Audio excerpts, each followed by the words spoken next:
Halo teman-teman, kembali lagi di channel Liplay. Saya akan menceritakan sebuah dongeng tentang seorang awanling yang bernama Piko yang ditugaskan untuk mencari bintang paling terang bernama Lirian. Namun, sebelum saya mulai cerita ini, alangkah baiknya rilekskan tubuh kalian dahulu. Sekarang tarik nafas, lalu buang.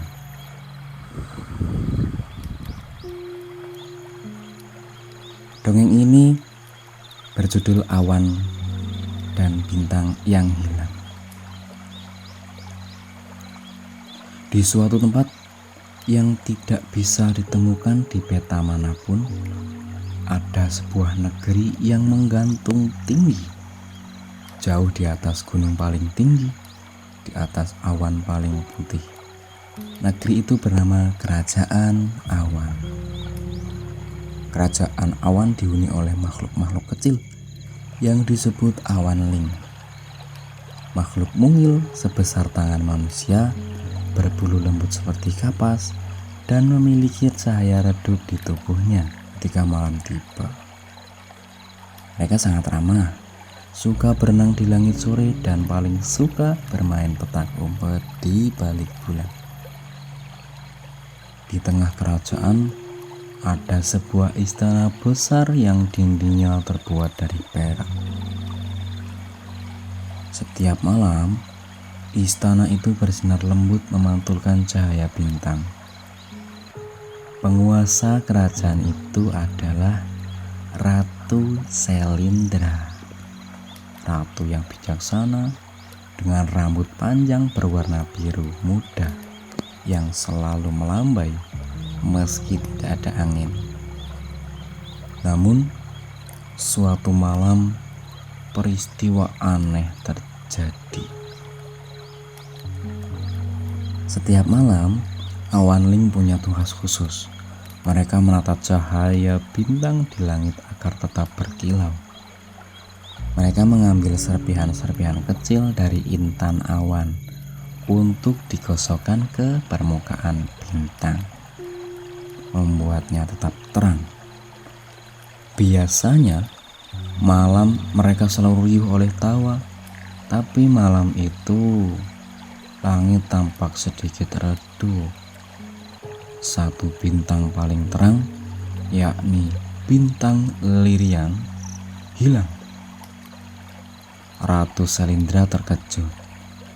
Bintang Lirian bukan sebuah bintang biasa. Ia adalah bintang penjaga ketenangan malam. Tanpanya, dunia manusia bisa mengalami mimpi buruk. Hewan-hewan gelisah, dan angin malam tak lagi membawa keteduhan. Siapa yang bertugas menjaga bintang Lirian tadi malam? Tanya Ratu Selindra.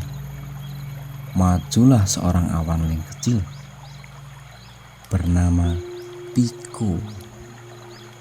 Awanling paling muda, paling kecil, tapi penasaran di seluruh kerajaan. Dengan suara kecil ia berkata, Aku ratu, tapi ketika aku mau membersihkan bintang Lirian, ia tidak ada, seperti ditarik pergi." Semua awanling saling pandang.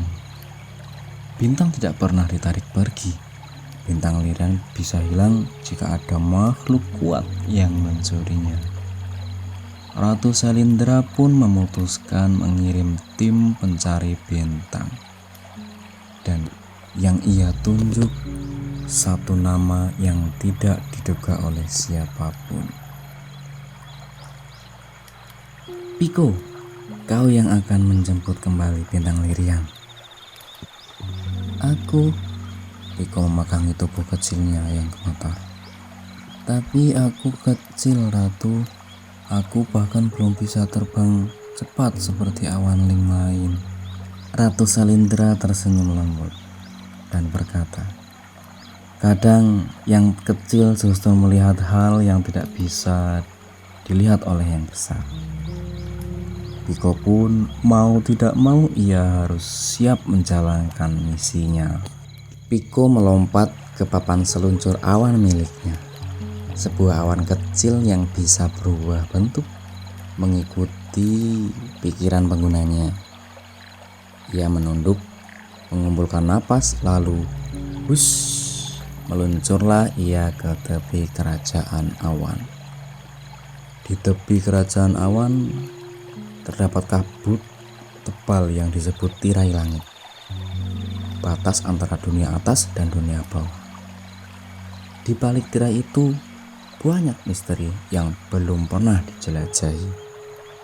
Piko ragu sejenak, tapi ia ingat bintang Lirian berarti ketenangan dunia manusia. Ia menelan rasa takutnya lalu menerobos tirai langit. Dunia di bawahnya gelap, tidak seperti langit di atas yang penuh cahaya. Piko hanya ditemani suara angin. Beberapa menit melayang, ia melihat sesuatu. Titik cahaya yang kecil dan berjatuhan dari langit. Itu bukan bintang, itu serpihan cahaya Lirian.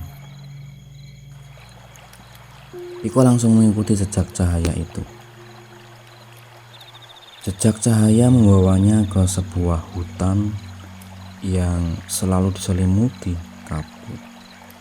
Hutan itu disebut hutan kabut malam. Konon, jika seseorang masuk terlalu dalam, ia akan mudah tersesat karena suara-suara di dalamnya sering meniru suara manusia atau makhluk lainnya. Piko menelan ludah. Baiklah, Piko bisa. Piko bisa. Ia menyusuri hutan perlahan hingga ia mendengar suatu suara seperti suara menangis. Wah, wah. Piko hampir kabur, tapi ia mengingat kata-kata Ratu Salindra. Yang kecil bisa melihat hal yang tidak dilihat yang besar. Ia mendekati perlahan dan menemukan seekor makhluk kecil seperti anak rubah, namun transparan. Tubuhnya berluminesen dan matanya berbentuk bulat besar.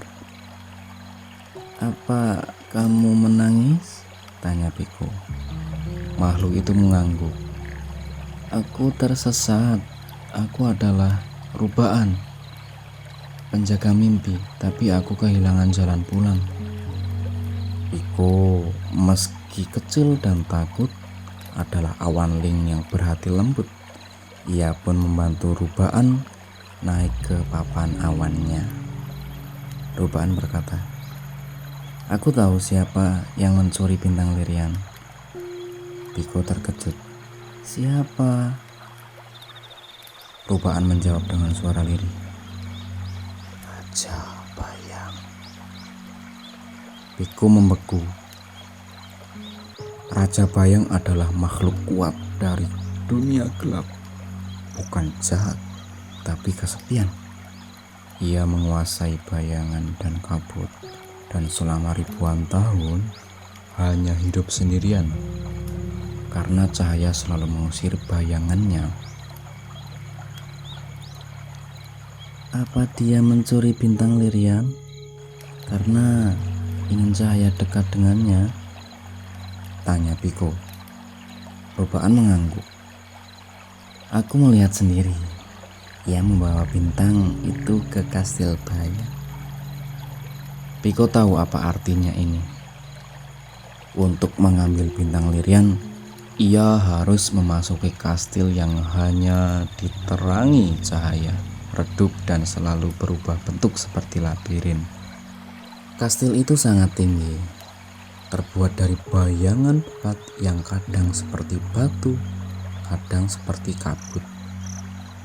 Setiap langkah, Piko terasa berat karena udara di sana menekan rasa takut menjadi lebih kuat. Namun Piko tidak sendiri. Rubaan berjalan di sampingnya. Saat mereka masuk, lorong langsung berubah. Pintu-pintu bergerak dan lantai bergelombang seperti air. "Ini labirin bayangan," kata Rubaan. Raja Bayangan tidak suka tamu. Piko menutup mata, memegang serpihan cahaya lilian yang ia temukan di hutan tadi. Cahaya kecil itu mulai menggeliat lembut, seperti menunjukkan arah. Piko mengikutinya. Semakin dalam mereka masuk, semakin lembut cahaya itu bersinar. Hingga akhirnya ia sampai ke sebuah ruangan besar. Di tengah ruangan, bintang Lirian tergantung, tapi redup, seakan kelelahan. Di bawahnya berdiri makhluk besar yang seluruh tubuhnya hitam bergradasi ungu.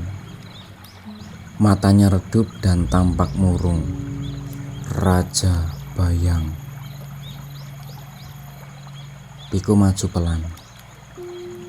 "Raja Bayang, itu bintang kami. Boleh aku membawanya pulang?" Raja Bayang menunduk dalam-dalam. "Bintang ini memberi sedikit hangat pada bayanganku. Aku hanya ingin merasakan apa itu cahaya, walau sebentar." Piko terdiam. Raja Bayang melanjutkan, "Sejak dunia diciptakan, tidak ada satu pun makhluk yang mendekatiku. Semua takut. Aku tidak ingin menyakitimu, awan ling kecil. Aku hanya ingin tidak kesepian." Kata-kata itu membuat dada Piko sesak. Ternyata makhluk sebesar itu hanya kesepian. Piko memberanikan diri melangkah lebih dekat. Ia tahu yang kecil memang sering melihat hal yang tidak dilihat oleh yang besar, termasuk kesedihan. Dengan suara lembut ia berkata, "Kalau begitu, bagaimana kalau aku datang sesekali? Atau aku bawa awan ling lain yang ingin belajar tentang bayangan? Kami bisa datang bermain. Cahaya dan bayangan tidak harus saling menjauh." Raja Bayang terkejut. Benarkah kau mau datang?" Piko mengangguk.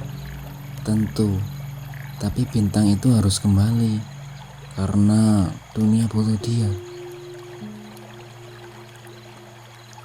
Raja Bayang menatap bintang Lirian lama sekali. Ia melepaskan genggamannya. "Kalau begitu, bawalah kembali, dan terima kasih, awan ling kecil." Piko dan Rubaan membawa bintang Lirian kembali ke langit. Begitu Lirian menyentuh udara kerajaan awan, ia langsung berpendar terang. Jutaan cahaya kecil meletup dari permukaannya, membuat langit kembali bersinar seperti semula. Ratu Selindra menyambut Piko dengan bangga. "Kau kecil, Piko, tapi keberanianmu melampaui awan manapun." Semua awan ling bertepuk tangan. Piko tersipu malu, tapi ia sangat bahagia. Dan sejak malam itu, cahaya dan bayangan hidup berdampingan. Piko sering mengunjungi Raja Bayang, membawa cerita-cerita lucu dari awan ling. Raja Bayang tidak lagi sendiri. dan bintang Lirian selalu bersinar paling terang, mengingatkan semua bahwa kadang yang kecil dan terlihat lemah justru menyatukan dua dunia. Malam pun kembali tenang, cahaya bintang lembut merayap ke setiap penjuru dunia. Angin berhembus perlahan, mengantar tidur manusia dan hewan dengan damai. Dan entah di mana, di sudut langit yang jauh, Piko, si awan kecil, duduk di awan sambil menatap bumi, memastikan setiap mimpi malam berjalan tenang.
Thank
you.